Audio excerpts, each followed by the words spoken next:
Bollywood silver screen presenting limitless. इस कहानी की शुरुआत में न्यूयॉर्क में रहने वाले एक लड़के को दिखाया जाता है जिसका नाम एडवर्ड है। एडवर्ड एक राइटर बनना चाहता है, लेकिन चाहकर भी वो अपनी किताब नहीं लिख पा रहा होता। उसके अंदर मोटिवेशन की कमी होती है, उसके दिमाग में आइडियाज नहीं आ रहे होते। साथ ही वो अपने काम के लिए बहुत ज्यादा सीरियस फोकस्ड भी नहीं होता। इसी बात से उसकी गर्लफ्रेंड जिसका नाम लिंडा होता है, वो एडवर्ड से ब्रेकअप कर लेती है। एडवर्ड अपनी जिंदगी से परेशान है और एक दिन उसे अपना एक पुराना दोस्त मिलता है जो कि अब एक ड्रग डीलर बन चुका है। एडवर्ड उसे बताता है कि वो एक किताब लिखना चाहता है, लेकिन उसके माइंड में कोई भी आइडियाज नहीं आते। ये सुनने के बाद उसका दोस्त उसे एक ड्रग देता है और कहता है इस ड्रग को लेने के बाद तुम्हारा दिमाग बहुत तेजी से काम करेगा। ये कहकर वो वहां से चला जाता है और अब एडवर्ड ना चाहकर भी उस ड्रग को ले लेता है क्योंकि वो अपनी किताब पूरी करना चाहता है। जब वो घर आता है तो वहां पर उसकी लैंडलॉर्ड होती है जो उससे किराए के बारे में पूछती है, लेकिन ड्रग की नशे की वजह से एडवर्ड को उसकी कोई बात समझ में नहीं आ रही होती। तभी वो उसके हाथ में किताब देखता है। किताब देखने के बाद एडवर्ड उसे कहता है कि आप लॉ स्कूल से हैं। दरअसल आज तक उसने अपनी जिंदगी में जितनी भी किताबें पढ़ी थी, अब वो सब की सब उसके दिमाग में घूम रही होती है क्योंकि ड्रग की वजह से उसका दिमाग हाइपर एक्टिव हो गया है। वो उस लेडी को एक किताब रेकमेंड करता है जो उसी की फील्ड से जुड़ी हुई होती है, जिससे वो लेडी इम्प्रेस हो जाती है और उसे कुछ नहीं कहती। एडवर्ड अपने कमरे में आता है। उसके दिमाग के साथ उसकी फिजिकल एक्टिविटीज भी बहुत ज्यादा तेज हो गई होती है। वो अपने कमरे को जो पूरी तरह से मेस्ड अप होता है पूरी तरह से ठीक कर देता है और अब वो अपने लैपटॉप पर अपनी किताब लिखना शुरू करता है। उसके दिमाग में ज्ञान का भंडार है जो घूम रहा है। बचपन से लेकर अब तक उसने जो कुछ भी देखा होता है, जो भी एक्सपीरियंस किया होता है, वो सब कुछ उसके कॉन्शियस माइंड में होता है और वो लगातार लिखना शुरू करता है और एक ही दिन में वो अपनी किताब के 90 पेजेस लिख देता है, जो कि अपने आप में एक अनोखी बात है और ये सब कुछ उस ड्रग्स की वजह से हुआ होता है। अगली सुबह वो अपनी लिखी हुई किताब को पब्लिशर के पास ले जाता है और किताब को वहां छोड़कर घर आ जाता है। कुछ देर बाद उसे पब्लिशर का कॉल आता है और वो उसकी बहुत तारीफ करती है क्योंकि उसने बहुत ही अच्छा लिखा होता है। एडवर्ड के दिमाग में जो ड्रग्स का असर था वो पूरी तरह से खत्म हो चुका है, इसीलिए एक बार फिर से वो अपने उसी दोस्त के पास जाता है जिसने उसे वो दिया था और वो उसे कहता है कि मुझे और भी चाहिए। उसका दोस्त कहता है ठीक है, पर तुम्हें मेरे लिए काम करना होगा। वो एडवर्ड को एक काम बताता है। एडवर्ड उस काम को कर देता है और जब वो वापस अपने दोस्त के अपार्टमेंट में आता है तो वो देखता है कि किसी ने उसे मार दिया। एडवर्ड पुलिस को यहाँ पर बुलाने से पहले ड्रग्स ढूंढ लेता है और इसके बाद वो पुलिस स्टेशन जाकर सब कुछ बता देता है। पुलिस उससे कहती है कि तुम हमारे कांटेक्ट में रहना। इसके बाद एडवर्ड अपने घर आता है और एक बार फिर से वो वही गोली लेता है जिससे उसका दिमाग एक बार फिर से हाइपर एक्टिव हो जाता है। उसके दिमाग में ज्ञान का भंडार घूमना शुरू हो जाता है। वो एक्सरसाइज करता है, साथ ही यहाँ पर वो नई नई चीजें भी सीखना शुरू कर देता है। उसने अपने दोस्त के घर से जो पैसे लिए थे उसे वो शेयर मार्केट में लगाता है जिससे उसे बहुत फायदा होता है। लेकिन एडवर्ड और भी बड़ा आदमी बनना चाहता है, इसीलिए वो एक आदमी से कर्जा लेता है और उस पैसे को भी वो एक कंपनी में लगाता है जिससे उसके पैसे डबल हो जाते हैं। इसके बाद वो अपनी एक्स गर्लफ्रेंड लिंडा से मिलता है। लिंडा उसे देखकर बहुत खुश होती है क्योंकि वो हमेशा से चाहती थी कि एडवर्ड एक बड़ा आदमी, कामयाब आदमी बने, जो कि अब वो बन चुका है। लिंडा एक बार फिर से उसकी जिंदगी में शामिल होना चाहती है जिससे एडवर्ड को बहुत खुशी होती है। तभी एडवर्ड देखता है कि कोई आदमी उसका पीछा कर रहा है। इसके बाद एडवर्ड को हमें एक दूसरी जगह दिखाया जाता है जहाँ पर वो उसी आदमी को चारों तरफ ढूंढ रहा था जो उसका पीछा कर रहा था। लेकिन एडवर्ड को यहाँ पर एहसास होता है कि वो एक टीवी लॉन्च में है। उसे समझ नहीं आता कि वो यहाँ पर कैसे आया। अगले दिन उसकी मीटिंग एक बहुत बड़े बिजनेस टाइकून से होती है।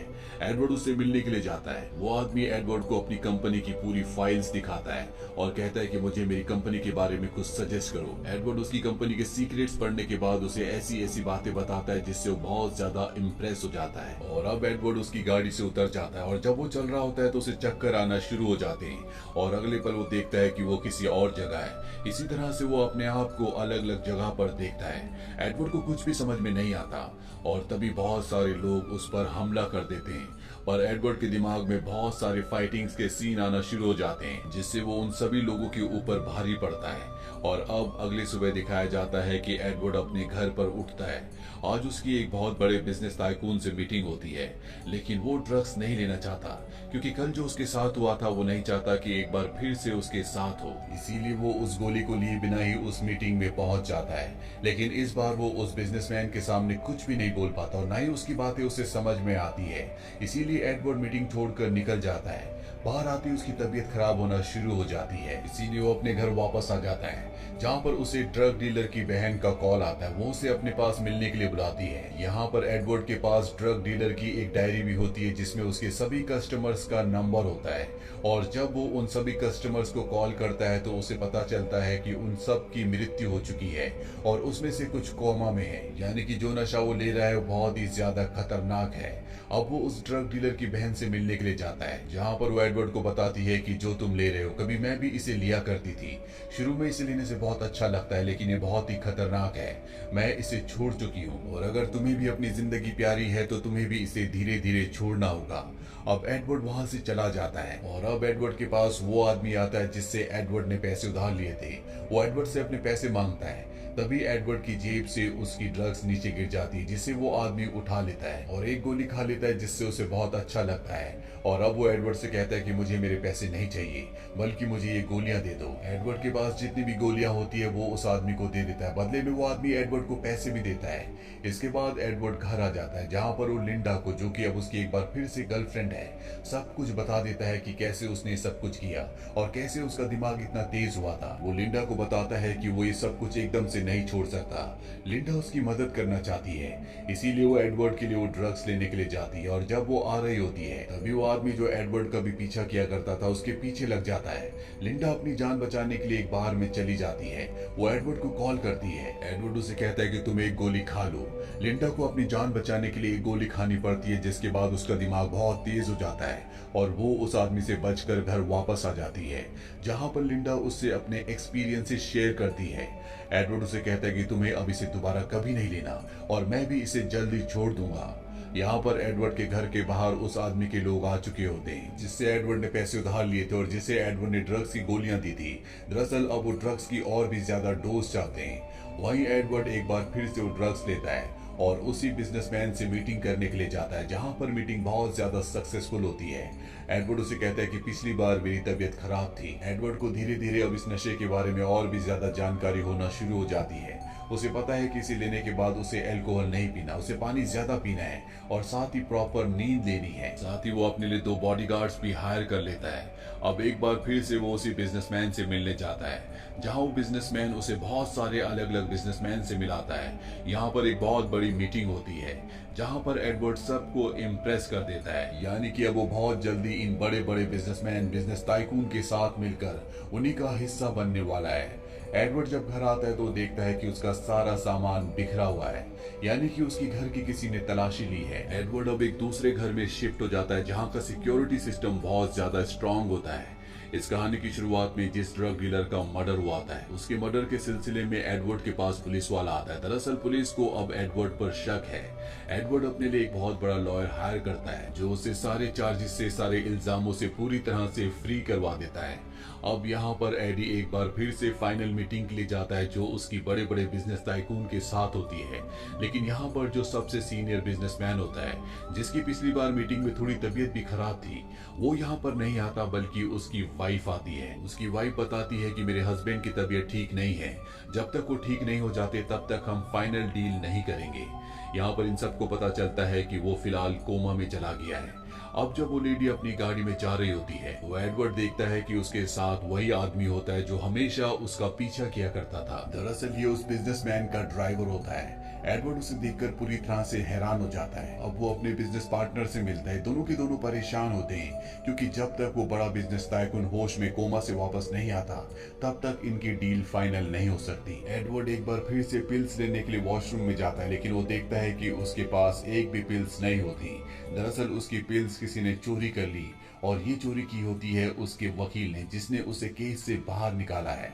अब एडवर्ड अपने घर जाता है, जहाँ पर टीवी में न्यूज देखते हुए उसे पता चलता है कि उसके वकील ने उसे धोखा दिया है। साथ ही एडवर्ड के फ्लैट में वो आदमी भी अपने लोगों के साथ आ चुका होता है, जिससे एडवर्ड ने कभी पैसे उधार लिए थे, लेकिन अब उसे अपने पैसे नहीं, बल्कि उसे पिल्स चाहिए। एडवर्ड इनका सामना नहीं कर सकता, क्योंकि उसके पास पिल्स नहीं है। अगर उसके पास एक भी पिल्स होती तो वो उसे खाकर इनका सामना कर सकता था। और तभी उसे याद आता है कि उसने एक बॉक्स के अंदर एक पिल्स को रखा था। वो उस बॉक्स को ढूंढ लेता है, पर इससे पहले कि वो उसे खा पाता, यहाँ पर वो आदमी आ जाता है। एडवर्ड के हाथ से वो पिल छूट जाती है, जिसे वो आदमी उठा लेता है और एडवर्ड को बताता है कि अगर इसे बॉडी में इंजेक्ट किया जाए तो नशा और भी लंबा रहता है, जिसका असर बहुत अच्छा होता है, कोई साइड इफेक्ट नहीं होता। और इसके बाद वो उसे अपनी बॉडी में इंजेक्ट कर देता है। अब उसका दिमाग हाइपर एक्टिव हो चुका है, लेकिन इससे पहले कि वो कोई एक्शन लेता, एडवर्ड उसे मार देता है और उसके रक्त को, उसके ब्लड को चाट लेता है, जिससे उसका दिमाग एक बार फिर से एक्टिव हो जाता है, क्योंकि ब्लड से उसकी बॉडी के अंदर एक बार फिर से पिल्स का नशा जा चुका होता है और उसका दिमाग हाइपर एक्टिव हो चुका होता है, जिससे वो यहाँ पर सभी को मारकर इस जगह से निकल जाता है। इसके बाद वो उसी ड्राइवर से मिलने जाता है जो बार बार उसका पीछा किया करता था। वो एडवर्ड को बताता है कि मेरे बॉस जो कि कोमा में थे अब इस दुनिया में नहीं रहे, उनकी मृत्यु हो चुकी है। जो पिल्स तुम लिया करते थे वही पिल्स वो भी लेते थे, लेकिन अब उनके पास पिल्स नहीं बची थी, इसीलिए वो कोमा में चले गए। एडवर्ड उसे कहता है कि वकील तुम्हारे बॉस के लिए काम करता था, उसने मुझसे पिल्स चुराई थी, तो तुम्हारे बॉस को क्यों नहीं दी। दरअसल वकील ने उसके बॉस को धोखा दिया होता है और अब एडवर्ड और ये ड्राइवर दोनों के दोनों उस वकील के घर पहुंच जाते हैं, जहां पर ड्राइवर उस वकील को बांध देता है और एडवर्ड उसके घर से सभी पिल्स को हासिल कर लेता है। यहाँ से कहानी 1 साल आगे जाती है, जहां पर दिखाया जाता है कि एडवर्ड की बुक अब पब्लिश होकर बहुत ज्यादा फेमस हो चुकी है, साथ ही वो सेनेटर के पद के लिए भी खड़ा होता है। और यहाँ पर एडवर्ड का वो पुराना दोस्त जो कि उसका बिजनेस पार्टनर भी बन गया था, वो उससे मिलने के लिए आता है और कहता है कि मुझे पता है कि कैसे तुम सभी कामों को आसानी से कर लेते हो, कैसे तुम्हारा दिमाग हमेशा हाइपर एक्टिव रहता है। दरअसल जिस पिल्स को तुम लेते हो उस पिल्स की पूरी कंपनी को मैंने खरीद लिया है और उस लैब को बंद करवा दिया है जिस लैब में पिल्स बना करती थी, यानी कि अब तुम्हें पिल्स नहीं मिलेंगी। और अगर तुम चाहते हो कि तुम्हें लगातार पिल्स मिलती रहे तो तुम्हें मुझसे एक डील करनी होगी, जिसके मुताबिक जब तुम यूनाइटेड स्टेट्स ऑफ अमेरिका के प्रेसिडेंट बन जाओगे तो तुम मेरे हर एक काम में मेरी मदद करोगे। लेकिन एडवर्ड साफ साफ मना कर देता है, वो कहता है कि मैं तुम्हारी किसी तरह की मदद नहीं करूंगा। दरअसल ये दोनों ही मान चुके हैं कि एडवर्ड आगे चलकर यूएस का प्रेसिडेंट बनेगा और अब एडवर्ड अच्छे काम करना चाहता है, इसीलिए वो उसकी प्रपोजल को ठुकरा देता है, क्योंकि एडवर्ड को पता है कि वो उसके सहारे अपने काले धंधों को इस दुनिया में फैलाना चाहता है। एडवर्ड उसे बताता है कि जिस पिल्स को तुम बंद करने की बात कर रहे हो उस पिल्स को लेना मैंने कब का छोड़ दिया है, बल्कि मैंने अपनी लैब में उसी पिल्स को मॉडिफाई किया था, उसके सारे साइड इफेक्ट्स को खत्म कर दिया था और मैंने उसका एक एडवांस वर्जन बनाया था जिसे मैंने सिर्फ एक बार लिया था और अब 24 घंटे 365 दिन उस ड्रग्स का असर मेरे दिलो दिमाग में हमेशा रहता है, वो भी बिना किसी पिल्स को लिए हुए। यहाँ पर उसका पुराना पार्टनर उसकी पोल खोलने की उसे धमकी देता है। तभी एडवर्ड उसे कहता है कि वो जो सामने से गाड़ी आ रही है जो आगे वाली गाड़ी से टकरा जाएगी, और ठीक ऐसा ही होता है, वहां पर एक गाड़ी दूसरी गाड़ी से टकरा जाती है। एडवर्ड उसे कहता है कि मैं तुमसे 50 कदम आगे हूँ, यानी कि एडवर्ड के दिमाग की शक्ति इतनी ज्यादा हो गई है कि वो वक्त से आगे भी देख सकता है। इसके बाद वो अपने पार्टनर के दिल पर हाथ लगाता है और कहता है तुम्हें हार्ट की बहुत सारी प्रॉब्लम्स होने वाली हैं, तुम्हें अपना ध्यान रखना चाहिए।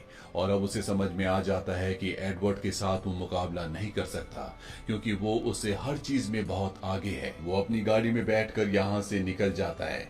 वहीं एडवर्ड को दिखाया जाता है जो एक चाइनीज रेस्टोरेंट में अपनी गर्लफ्रेंड लिंडा से मिलने के लिए जाता है, जहाँ पर एडवर्ड वेटर को चाइनीज भाषा में ऑर्डर देता है। लिंडा यहाँ पर सोचने पर मजबूर हो जाती है कि एडवर्ड ने उस नशे को, उस ड्रग्स को छोड़ा है कि नहीं, और जब वो उसे ध्यान से देख रही होती है तो एडवर्ड उससे पूछता है व्हाट।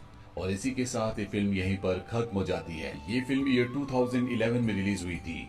IMDb पर इसकी रेटिंग है 7.4। उम्मीद करते हैं कि ये कहानी आपको पसंद